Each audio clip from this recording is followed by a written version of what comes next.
conversão e salvação após a volta de Jesus. Nossos versículos iniciais, hoje são 3, tá? Se encontram em Efésios, capítulo 2, versículos do 5 ao 7. Eu vou ler a Nova Versão Internacional. Deu-nos vida juntamente com Cristo, quando ainda estávamos mortos em transgressões. No caso, aqueles irmãos da igreja primitiva, né, que haviam nascido ainda antes da cruz, logo debaixo do pecado, das transgressões. Pela graça vocês são salvos. 6. Deus nos ressuscitou com Cristo e com Ele nos fez assentar nos lugares celestiais em Cristo Jesus. Agora, observe o versículo 7, amados. Para mostrar, notem que nós sublinhamos, inclusive, a palavra mostrar, exibir, fazer conhecer, né? Nas eras que hão de vir, ou seja, as eras que viriam posteriormente àquele momento que eles estavam vivendo ali, a incomparável riqueza de sua graça, demonstrada em sua bondade para conosco em Cristo Jesus. Que palavra maravilhosa, né? Louvado seja o Senhor. Igreja preciosa do Senhor Jesus, povo abençoado, santos de Deus, amados do Pai, selados com o Espírito Santo do Senhor, mais do que vencedores em Cristo. Meus amados irmãos, hoje eu quero falar disso, da conversão, da importância da conversão e da salvação nesse período posterior à volta de Jesus. Veja bem, para quem não sabe, e praticamente toda semana, né, em todos os nossos estudos mais recentes, a gente tem feito essa ressalva, a gente tem falado disso, porque muitas pessoas são novas, né, e vão se achegando, algumas assistem, é o primeiro vídeo, né, que a pessoa assiste, ou é o segundo, ou o terceiro, a pessoa está começando agora a engatinhar na graça, e de repente a pessoa não sabe, principalmente se este for o primeiro estudo nosso que ela está assistindo, que nós defendemos que a escatologia bíblica já se cumpriu plenamente. Ou seja, todas as profecias do ponto de vista da escatologia que diziam respeito, né, ao juízo final, a volta de Jesus, etc, etc, tudo já se cumpriu. Mas, Cristiano, isso é só uma inferência de vocês? Vocês decidiram que vão acreditar nisso? Não. Não é questão de que eu decidi acreditar nisso. Está escrito, é muito claro. Mas, Cristiano, está escrito exatamente o dia que Jesus viria? Não. Isso não está escrito porque naquela época o próprio Jesus disse que ninguém sabia exatamente. Mas eles sabiam uma coisa, que a volta de Jesus e a consumação de todas as coisas, o fim do mundo, é interessante isso, mas, Cristiano, o mundo não acabou, porque o sentido não é esse, né, de finalizar o mundo, não é isso. Mas, enfim, não vou entrar muito nisso não, porque esse não é exatamente o assunto hoje, tá? O fato é que todas as profecias então se cumpriram, eles sabiam que seria ainda naquela geração. Esse é o ponto importante. Eles podiam não saber exatamente quando, mas sabiam que estava muito próximo. Gente, quando você estuda a escatologia e você vê eles falando sobre isso, principalmente Jesus de Nazaré, que deixou claro, inclusive, né, não passará esta, ou seja, aquela, né, geração sem que todas estas coisas aconteçam. Sabe? E você vê sempre falando brevemente, Jesus está às portas. O próprio Apocalipse, no primeiro versículo do livro, diz as coisas que brevemente devem acontecer. E existe esse raciocínio totalmente errôneo, né, de que o Apocalipse fora escrito perto do ano 100, ou seja, depois do ano 70. Ora, se ele foi escrito depois do ano 70, então o Apocalipse, a vinda de Jesus, deveria ter acontecido, sei lá, no ano 102, 103. Percebe? Porque a palavra brevemente no texto em grego, ela sempre apontava para um período curto de tempo. É interessante isso. Para você entender, amado, tem que ter esse cuidado de estudar os detalhes, né? Então, quando o Apocalipse diz, olha, as coisas que brevemente devem acontecer, o sentido da palavra aponta para algo muito breve. O Apocalipse fora escrito antes do ano 70, para falar justamente do ano 70. Olha, eu não vou entrar muito nisso, mas eu vou deixar na descrição do vídeo o link da nossa playlist de escatologia consumada. Meu irmão, é fundamental para você entender o Evangelho, entender a graça, entender a obra salvadora do Senhor, você entender a escatologia como já consumada. Não esse delírio que tem aí, que diz que Jesus ainda vai voltar, que vai acontecer no futuro. E tudo que acontece no mundo sempre aponta para a volta de Jesus. Já tivemos guerras mundiais, 2 inclusive, e outras várias guerras já tivemos, né? E pragas e doenças no mundo. Recentemente, né, estamos saindo do enfrentamento de uma grave doença, aí, etc.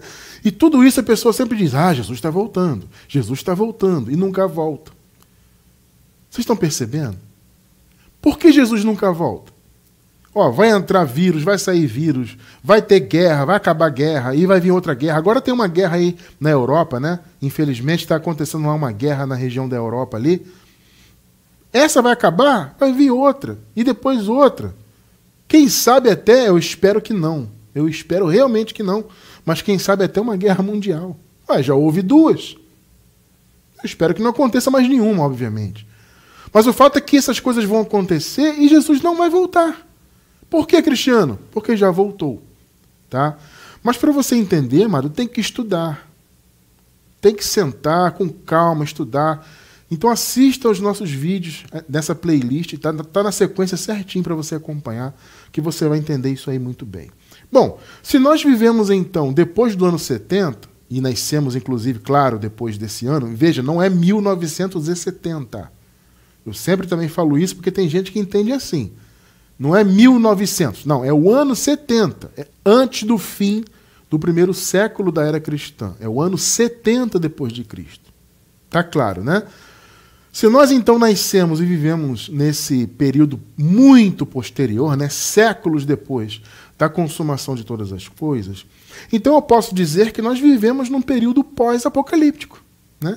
Nós vivemos num período posterior à volta de Jesus, à segunda vinda dele.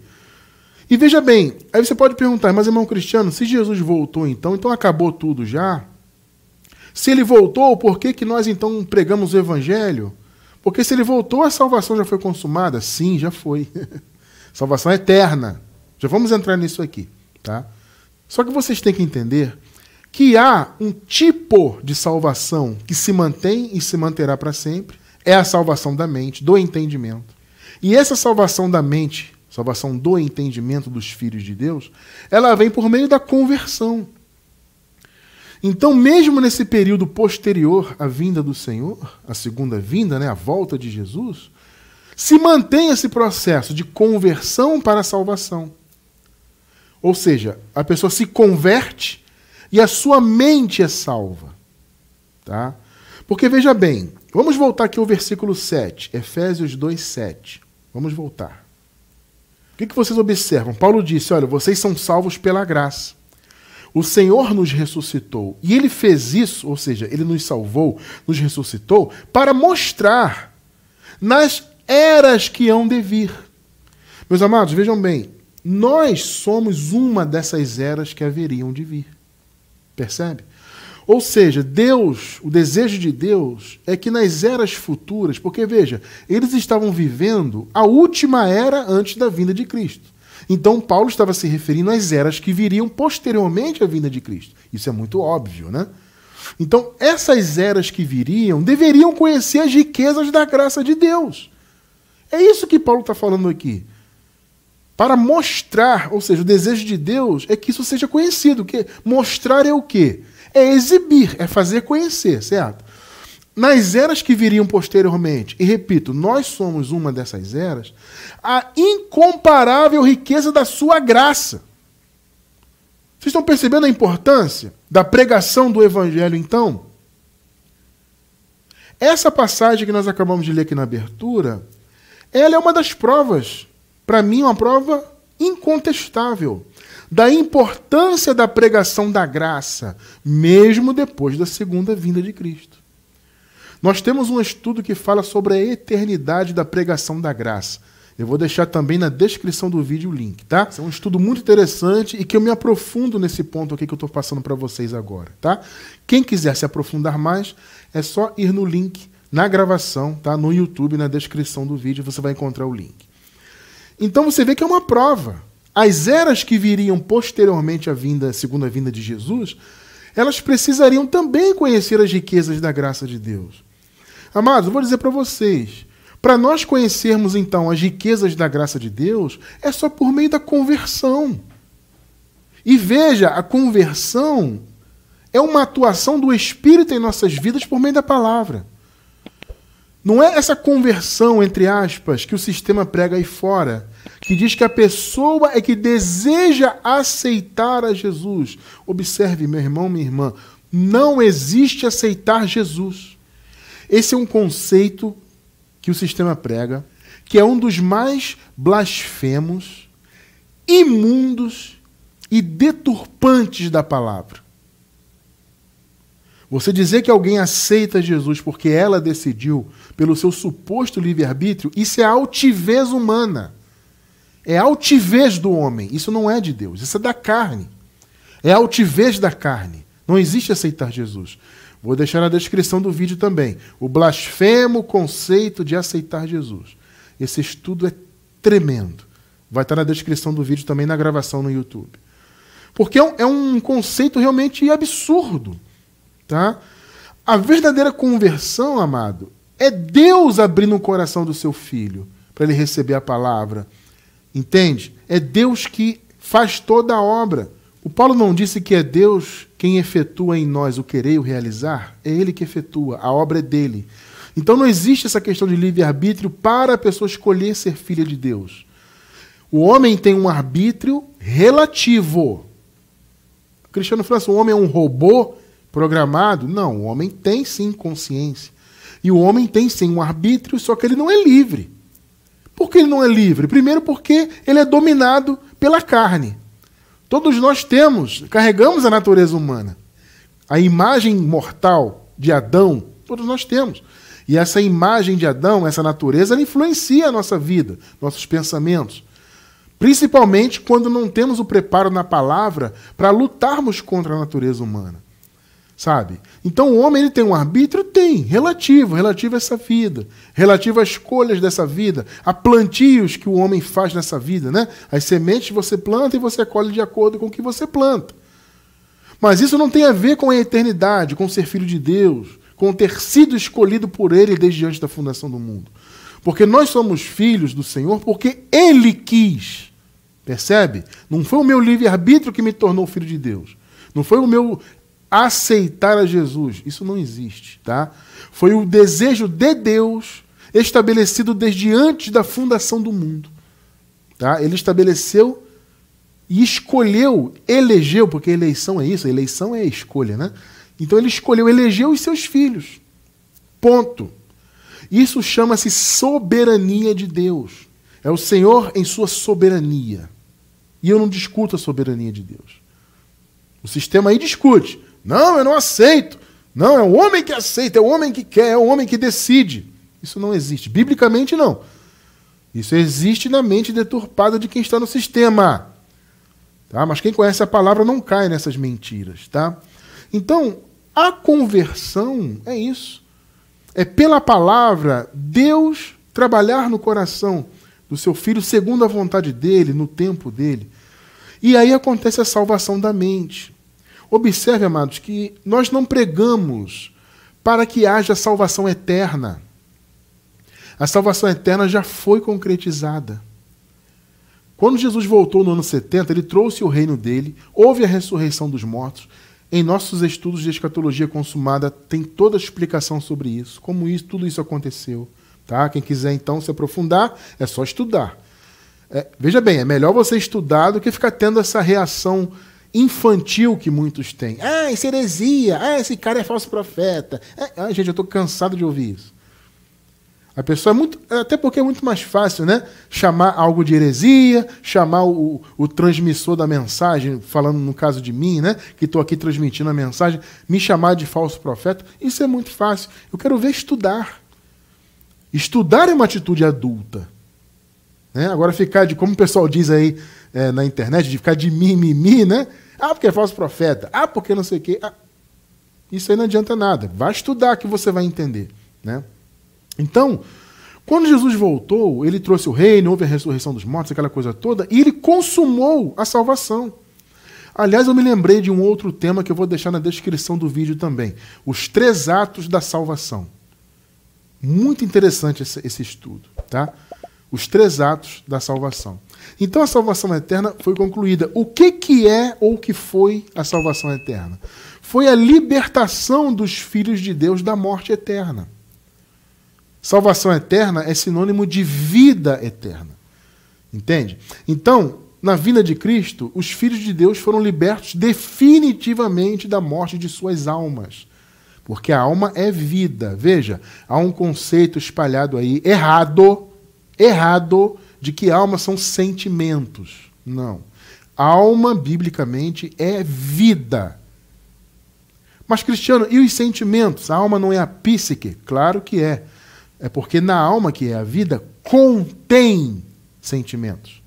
Porque os sentimentos fazem parte da vida. Tá? Mas uma coisa é a alma ser só, como alguns dizem, né? Só sentimentos. Isso é bobagem. Não, na alma contém sentimentos. Porque a alma é todo o conceito da vida do homem. Tá? E nós vivemos a nossa vida na mente, né?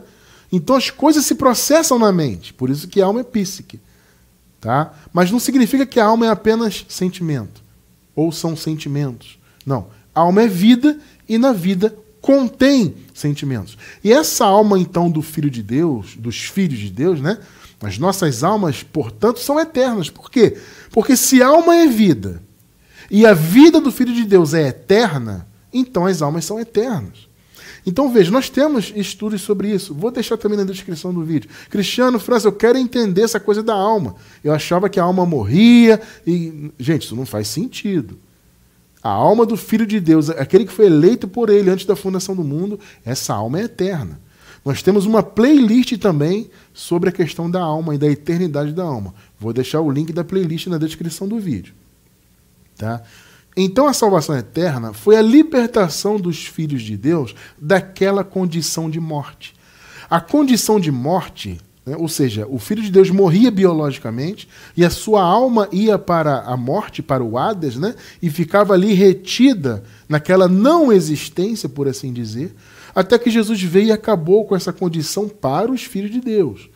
Jesus ressuscitou a todos, né, os filhos de Deus da salvação e os da perdição, para trazer o juízo. Né? Eles não poderiam receber o juízo sem terem ressuscitado. Por isso que no livro de Daniel nós encontramos ali, né, aquela palavra que diz que os que ressuscitariam, ressuscitariam uns para a salvação, para a glória, e outros para a perdição. Jesus também falou disso. Né? A ressurreição foi para todos que estavam em condição de morte, só que uns foram para a vida eterna, os filhos, os eleitos, aqueles a quem ele escolheu, e os da perdição foram então para a segunda morte, a morte eterna, a destruição de suas almas. Muito bem. Essa condição então de morte eterna para os filhos de Deus acabou com a vinda do reino de Deus no ano 70. Então a salvação foi concretizada de uma vez por todas. Vocês estão entendendo o ponto? Foi concretizada. Então quando eu nasci, por exemplo, você, minha esposa, todos nós nascemos nesse mundo, já nascemos depois do ano 70, né? Obviamente. Então já nascemos nessa condição de vida eterna. Por quê? A vida eterna foi liberada lá no ano 70. Então eu já nasci salvo da morte eterna. Percebeu? A salvação já foi concretizada. Então eu não prego o evangelho hoje, como o sistema diz que prega, para salvar as pessoas para a eternidade. Porque o pensamento da religião é esse, né? Como a religião coloca nas mãos do homem, ou dos homens, né, as conquistas espirituais, ou seja, o homem que conquista, é o homem que, pelo seu livre-arbítrio, faz a escolha, é o homem que se esforça, é o homem que paga o preço. Na religião tudo é o homem, né? Então, como eles colocam nas mãos do homem, eles não entendem que foi Deus que fez tudo. Eles pensam que o homem é que tem participação. E daí que vem essa ideia de que o homem aceitou Jesus pelo livre-arbítrio dele, e esse aceitar Jesus, entre aspas, o levou a ser salvo. Mas veja, ele ainda não está salvo, ele pode perder a salvação. Gente, olha aqui, que pensamento absurdo.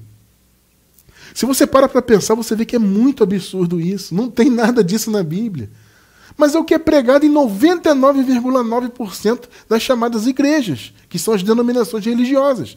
O homem aceita Jesus porque ele quis. Aí ele entra na igreja, percebe? Aí ele passa a ser um predestinado, porque ele quis. Olha que absurdo, que loucura isso.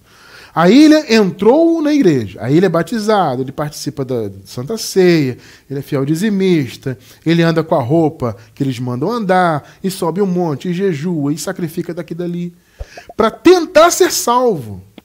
Olha só, para tentar, porque ele ainda não está. Uns dizem que ainda não está, outros dizem que já está salvo, mas pode perder. Nada disso tem na Bíblia, mas eles dizem que tem. Tá? Então, veja bem, amado, não existe isso. A salvação eterna foi concretizada, e aquele que é filho de Deus, que foi escolhido por ele, que é da boa semente, foi predestinado de verdade, esse já nasce salvo do ponto de vista da vida eterna. Percebe?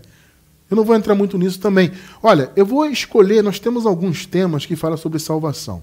Eu vou escolher um dos nossos e vou deixar também na descrição do vídeo, quem quiser entender melhor essa questão da salvação eterna, tá? Então, meus amados, vejam bem, a pregação do Evangelho, então, ela não visa você salvar alguém para a eternidade, como o sistema diz. Não é isso. A salvação eterna já foi concretizada.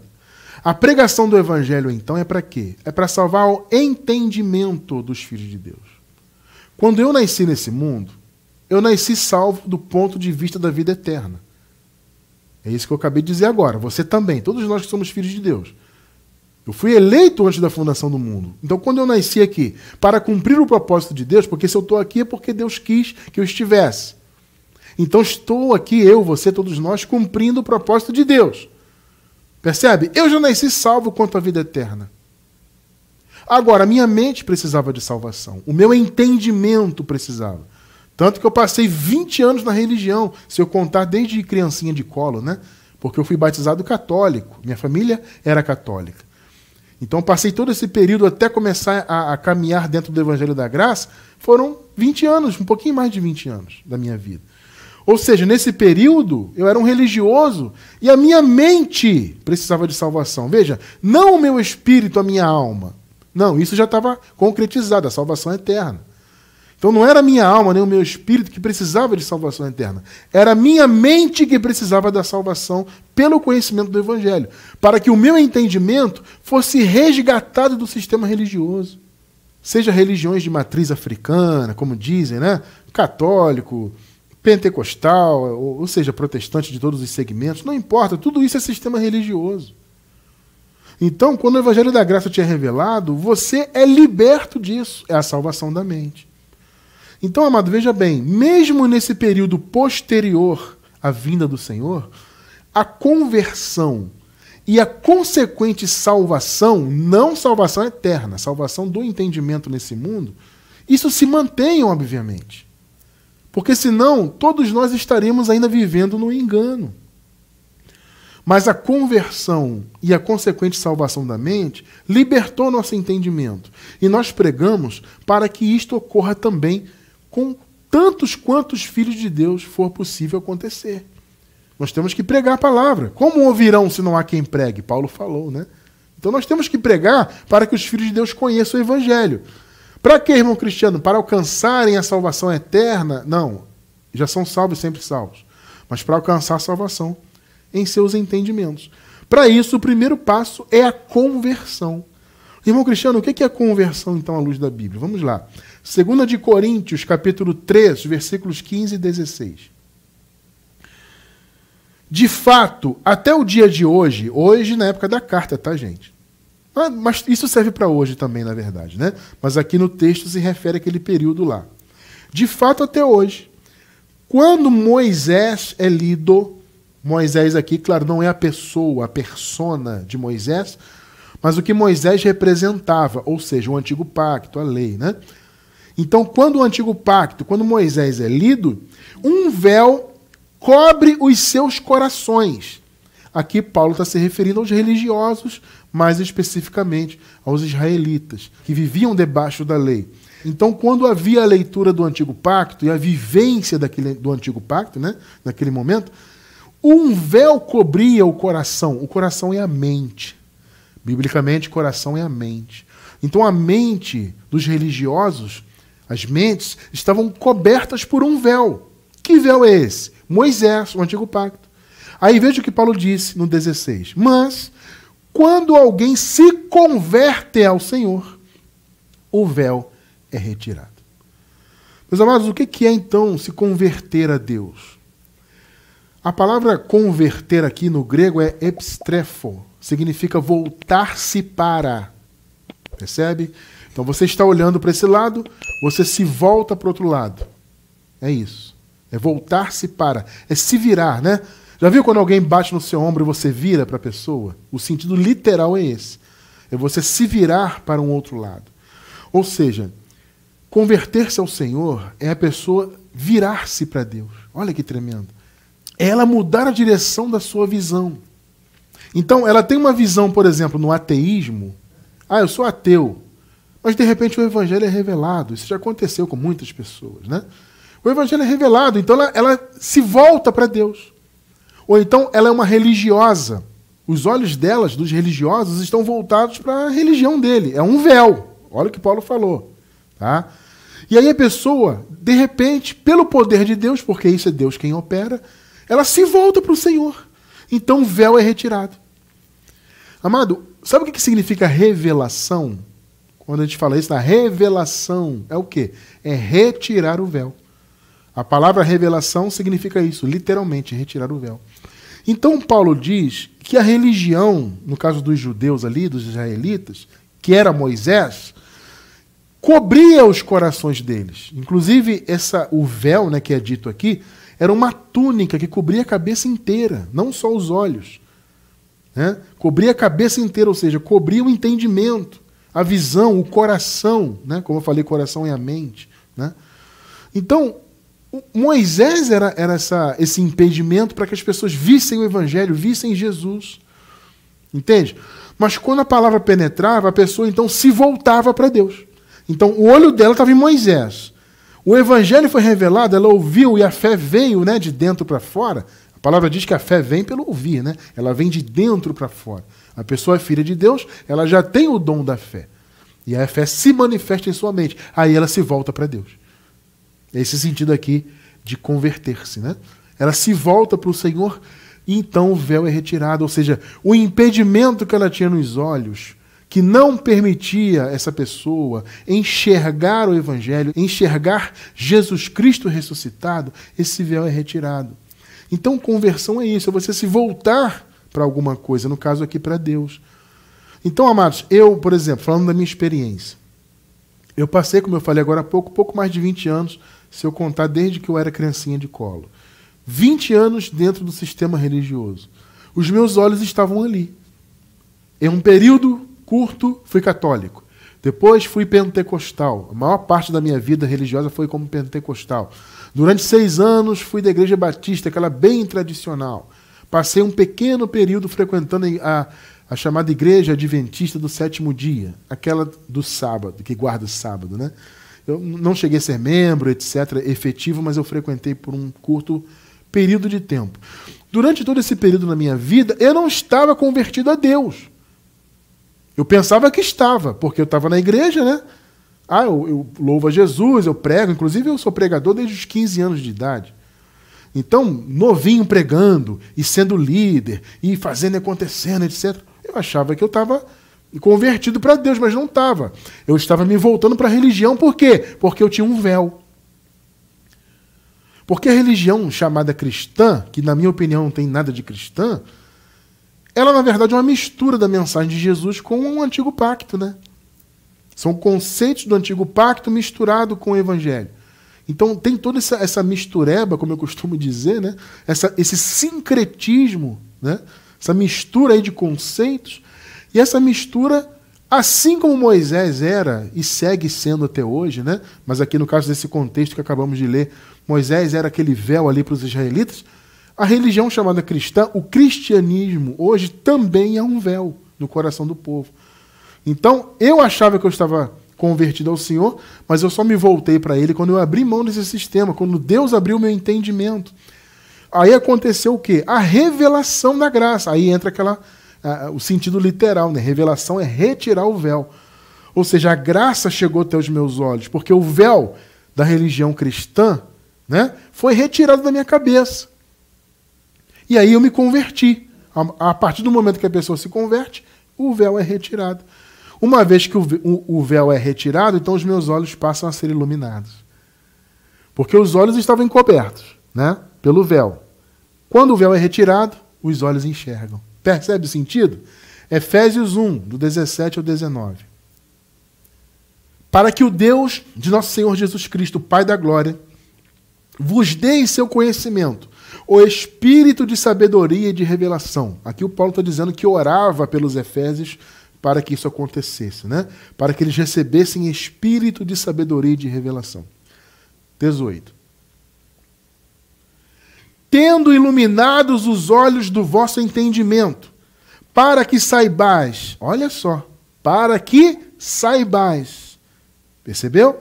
Tendo iluminados os olhos. Por que o olho foi iluminado? Porque a pessoa se converteu e o véu foi retirado. Percebe? A conversão leva a isso. Ela se volta para Deus. Converter-se é isso. Então os olhos delas, da pessoa, né? Ela se volta para Deus, então o véu é retirado e ela passa a enxergar. Então os olhos do entendimento são iluminados. Tá? Então, tendo iluminados os olhos do vosso entendimento, porque o véu saiu, né? Para que saibais, para ter conhecimento. Que conhecimento? Qual seja a esperança da sua vocação e quais as riquezas da glória da sua herança nos santos. 19. E mais, né? E qual a sobreexcelente grandeza do seu poder sobre nós, os que cremos. Nós cremos como consequência, tá? Mais uma vez, o crer não é a causa, o nosso crer é a consequência de tudo, segundo a operação da força do seu poder. Olha que coisa linda. Amado, percebe? Quando o seu olho espiritual é iluminado, quando o véu é retirado e você se converte, você conhece a sobreexcelente grandeza do poder de Deus. Percebe? A sua fé é ativada, como costumamos dizer. Né? E nós percebemos então a nossa herança, o nosso chamado. Percebe, mas isso acontece pela conversão. Então entenda, há uma importância grande na conversão. Ah, Cristiano, estamos depois do ano 70, depois da vinda de Cristo. Ué, e daí, amado? As pessoas seguem precisando de iluminação nos seus olhos. A segunda vinda de Jesus não encerrou isso, pelo contrário. O que foi concluído ali, repito, foi a salvação eterna, foi a vida eterna. Mas a salvação do entendimento, ela se mantém necessária. Mais uma vez eu vou dizer, eu estive 20 anos no sistema. Muitos de vocês aí, alguns estiveram 30, 40 anos. Tem irmão, amado, que manda e-mail para mim, maravilhado com a graça, e fala assim, irmão Cristiano, eu estive 60 anos no sistema, 50 anos. E aprove Deus agora me revelar. Coisa linda isso, né? Que processo maravilhoso. E como vem alguém e diz que não existe mais isso, não existe mais evangelho. Não, amado, existe sim. Existe libertação sim. Existe conversão sim, percebe? Conversão e consequente salvação. Salvação da mente. Entende? Então, quando nossos olhos são iluminados, queridos irmãos, nós somos libertos, né? Nós nos convertemos, então nossos olhos são iluminados, porque quando a pessoa se converte, como nós lemos, o véu é retirado da cabeça, né? Então os olhos são iluminados. Tá? E aí, amado, veja bem, acontece esse fenômeno maravilhoso. Quando você conhece o verdadeiro evangelho, que graças a Deus foi o que aconteceu conosco, nós passamos a viver, então, de fato para Deus. Mais uma vez, eu achava que eu vivia para Deus quando eu era religioso. Pregava ali, e era líder de adolescentes, de jovens, e fazia eventos, e não sei o quê, e oração, e grupo de banda musical, e coral da igreja. Eu estava metido em tudo, tudo. E eu achava então que eu tinha uma vida para Deus. Não. Em graça nós temos a vida para Deus. Quando nós nos libertamos das placas denominacionais, dos templos de pedra, percebe? De todo esse raciocínio que mistura, como eu falei agora há pouco, né? Mistura o antigo pacto com a mensagem de Cristo.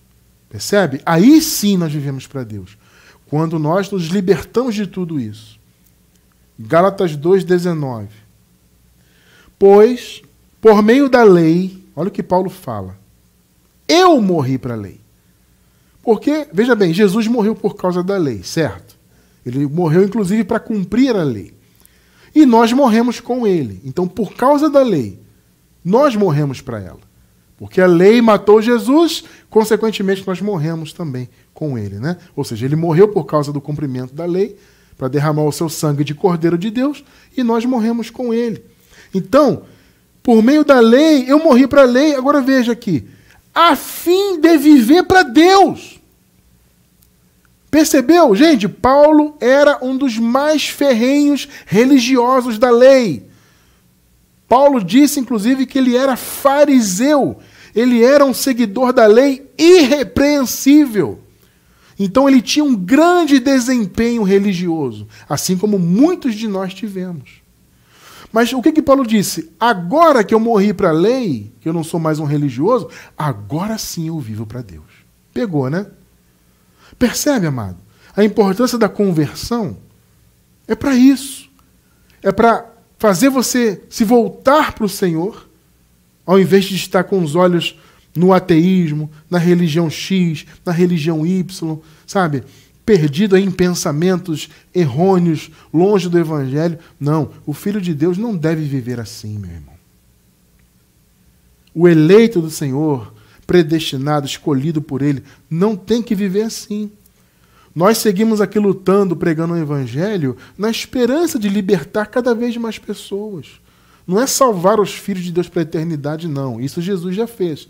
É salvar o entendimento, para que eles possam fazer isso aqui, que nós acabamos de ler. Viver para Deus.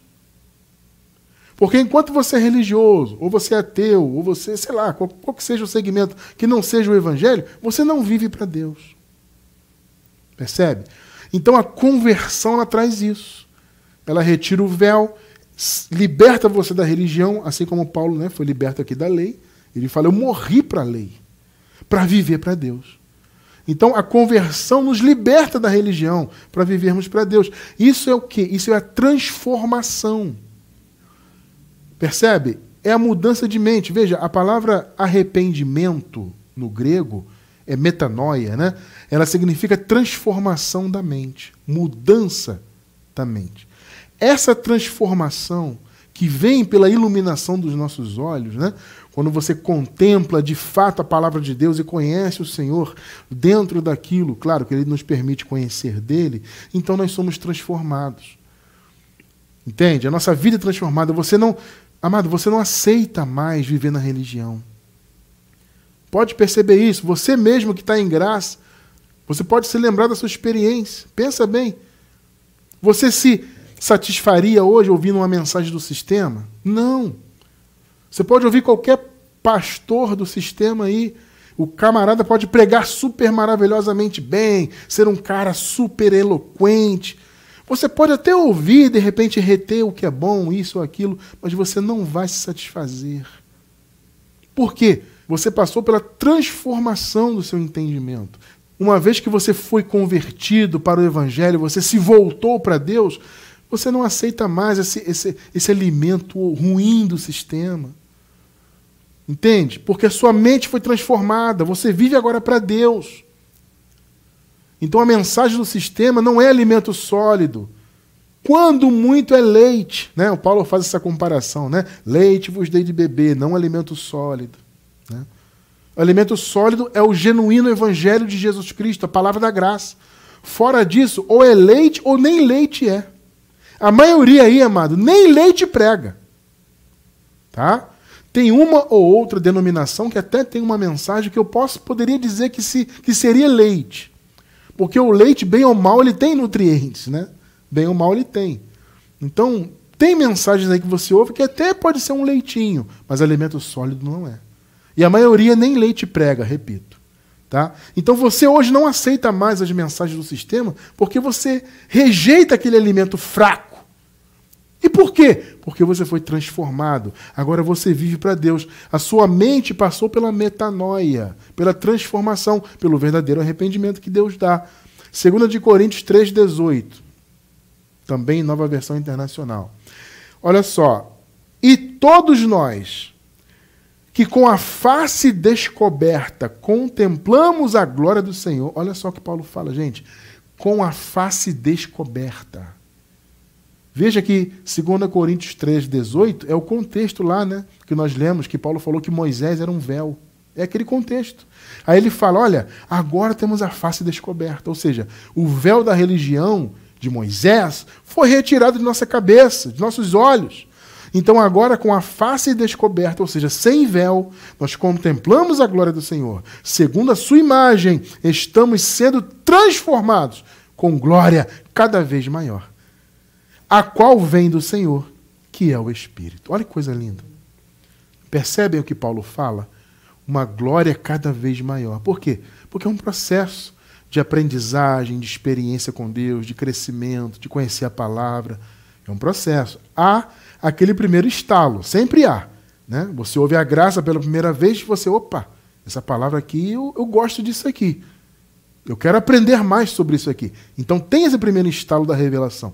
Só que segue-se um processo de conhecimento, de amadurecimento, etc. É o que Paulo está falando. Somos transformados, né, de glória em glória, como dizem em outras versões. Né? Somos transformados na imagem do Senhor. Essa transformação é o quê? A metanoia, é arrependimento. É a transformação da mente, a mudança de mente. 2 Timóteo 2,25. Paulo fala a Timóteo, Timóteo, você deve corrigir com mansidão os que se lhe opõem. Tá? Seja manso, Timóteo, não discuta, não debata, não brigue. Tá? Seja manso. Aquele que vem se opor a você na palavra, seja manso, corrija-o com mansidão. Veja, na esperança de que Deus lhes conceda o arrependimento. Pegou? Mais uma vez, arrependimento é mudança de mente. Levando-os ao quê? Ao conhecimento da verdade. Pegou? Ou seja, levando-os à salvação da mente. Eles até podem ser filhos de Deus, ô Timóteo. Eles até podem ser salvos quanto à eternidade. Mas se eles estão se opondo ao evangelho da graça que você prega, então seja manso com eles. E tenha a esperança que Deus conceda para eles o arrependimento. Ou seja, a mudança de mente, a metanoia. É a transformação. Vocês percebem? Está percebendo a importância da conversão e da salvação? Isso só acontece se houver pregação. Por isso que é importante e por isso que a pregação da graça é eterna. Mais uma vez, vai estar na descrição do vídeo um estudo sobre isso. Sobre a eternidade da pregação da graça. Porque a pregação da graça é que nos mostra... Você lembra que Paulo falou lá? Para mostrar nas eras que hão de vir as incontáveis riquezas da sua graça, etc. Não é que Paulo falou? Para mostrar, ou seja, para exibir, para se fazer conhecer. Você só conhece, então, as insondáveis riquezas da graça de Deus. Você só conhece profundamente a graça, a salvação, o amor de Deus. Isso só te é mostrado se houver pregação. Mais uma vez eu vou dizer, como ouvirão se não há quem pregue? Então, nós pregamos o Evangelho para que haja conversão, ou seja, mudança de mente, para que as pessoas, os filhos de Deus, se voltem para Deus. Entende? E aí, consequentemente, existe a transformação, a salvação da mente. É o que Paulo fala aqui sobre os israelitas, por exemplo. Romanos 10, versículos do 1 ao 3. Irmãos, o desejo do meu coração e a minha oração a Deus pelos israelitas é que eles sejam salvos. Gente, a maioria das pessoas pega esse versículo e pensa que a salvação é eterna. Não é. Paulo não está falando disso. Vamos ver no 2. Pois posso testemunhar que eles têm zelo por Deus. Notem que Paulo não diz que eles são necessariamente filhos da perdição. Paulo está falando, eles têm zelo por Deus. Mas o seu zelo não se baseia no conhecimento. Opa, pegou? Pegou que a salvação é do conhecimento, do entendimento? Está entendendo, né? 3. Porquanto, ignorando. Amado, o que é ignorar? Ignorar é não conhecer. É não ter o entendimento na sua mente. Porquanto, ignorando a justiça que vem de Deus, amados, todos os religiosos hoje ignoram a justiça que veio de Deus. Todos. Por isso que eles ficam tentando se justificar por meio de obras, sacrifícios, etc. Boas obras. Por que eles fazem isso? Porque eles ignoram, não conhecem. As mentes deles não foram salvas. Porquanto, ignorando a justiça que vem de Deus e procurando estabelecer a sua própria, já que não conhece a de Deus, a pessoa fica tentando se auto-justificar, né? Não se submeteram à justiça de Deus. Então vocês veem que é uma questão que de salvar o conhecimento. A pessoa ignora a justiça de Deus, ou seja, ela ignora Jesus, ignora a graça, ignora o que Deus fez pelos seus filhos por meio de Cristo. Então a pessoa fica tentando estabelecer a sua própria justiça, porque ela ignora, ou seja, ela não conhece.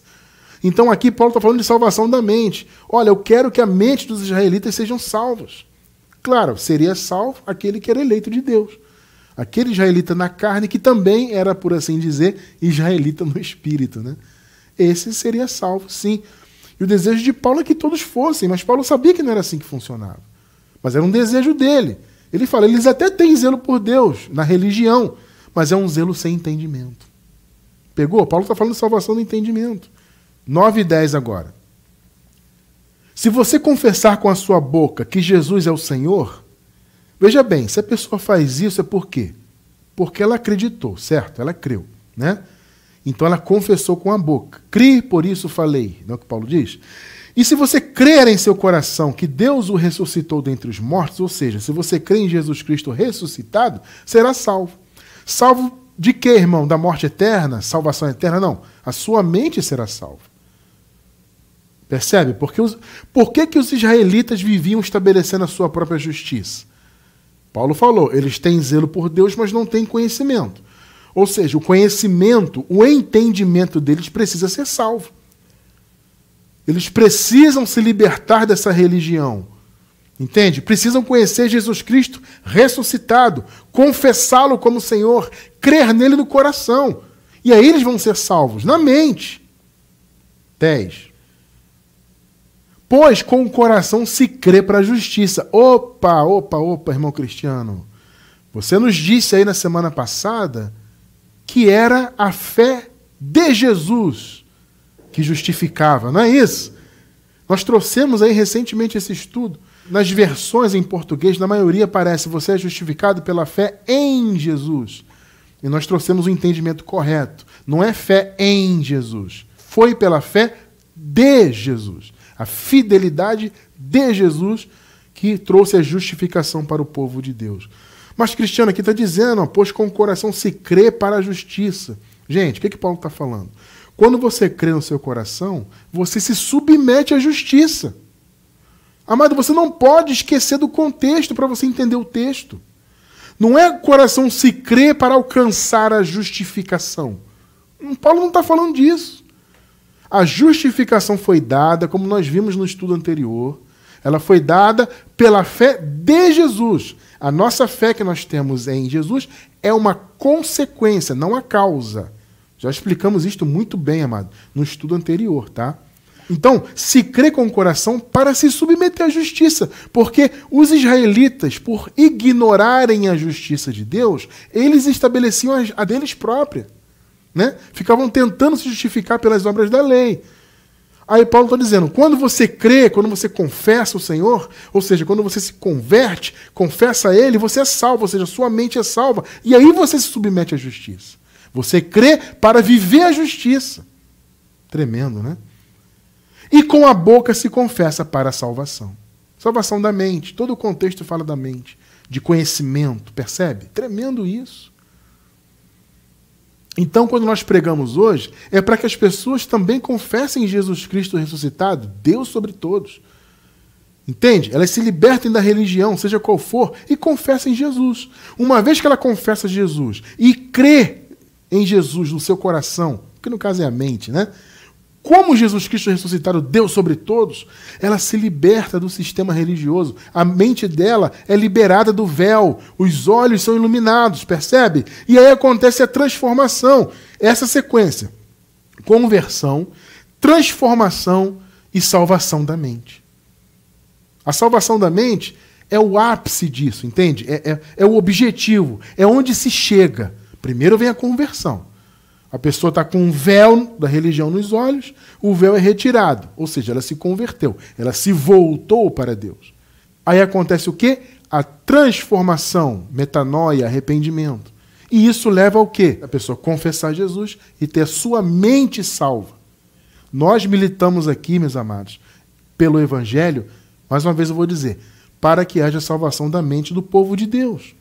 Essa é a militância. Não é pregar para salvar para a eternidade. É pregar para que a mente do salvo, daquele que já é salvo quanto à vida eterna, venha também ser salva nessa vida. O entendimento venha a ser salvo, para que essa pessoa alcance a conversão, alcance a transformação, a metanoia, né? A salvação da mente, para que ela possa viver de fato para Deus. Esse é o nosso objetivo aqui. Por isso eu encerro com 2 de Coríntios 10, versículos 4 e 5. Pois as armas da nossa milícia não são carnais, não são, mas poderosas em Deus. Para quê? Para a destruição de fortalezas. Fortalezas são construções mentais, nesse caso aqui. São raciocínios. 5. Derrubando raciocínios. Viu o que eu falei? E toda altivez. Perceba, mas a nossa luta aqui é intelectual. A pregação do Evangelho é para que haja essa transformação intelectual. É derrubar raciocínios. E toda altivez. Como, por exemplo, esse tal de aceitar Jesus. Isso é uma altivez humana, né? Derrubando, então, a nossa luta é essa. Derrubando raciocínios e toda altivez que se levanta contra o conhecimento de Deus. Agora veja o finalzinho do versículo. E levando cativo todo pensamento à obediência a Cristo. Pegou? Levar os pensamentos a obedecerem a Cristo. A pregação do Evangelho da Graça é para isso. Mesmo depois da segunda vinda de Jesus. Nós vivemos nesse período posterior à vinda de Cristo, a segunda vinda do Senhor, a volta de Jesus, né? Vivemos esse período, então, por assim dizer, pós-apocalíptico. E a conversão e a salvação da mente seguem a todo vapor. A conversão, amada, ela segue sendo importantíssima. Entende? A pregação do Evangelho é importantíssima. Porque as pessoas têm isso. Ah, Cristiano, se Jesus já voltou, então já acabou a salvação. Não, tudo bem, a salvação eterna já foi consumada. Mas existe a salvação do entendimento dos filhos de Deus. Então a pregação serve para isso. Como ouvirão se não há quem pregue? Mais uma vez eu me lembro dessa passagem que Paulo falou, né? Então nós pregamos, segundo a vontade de Deus, a mensagem chega no coração, existe a conversão, a transformação e, por fim, a salvação da mente. Ou seja, o pensamento do Filho de Deus é levado a obedecer a Cristo. Esse é o nosso objetivo aqui. É pregar o Evangelho para que haja conversão, salvação da mente, de modo que o entendimento dos filhos de Deus obedeçam ao Senhor, ou seja, os filhos de Deus passam a viver de fato para Deus. O nosso principal objetivo aqui é esse. É nos esforçarmos, é militarmos mesmo pela mensagem do genuíno Evangelho da Graça, para que os filhos de Deus, as mentes, os entendimentos dos filhos de Deus obedeçam ao Senhor e para que os filhos de Deus vivam para Ele. Né? Esse é o nosso objetivo e seguiremos lutando por isso enquanto Deus permitir. E toda a honra e toda a glória seja dada ao Senhor por isso. Graças a Deus.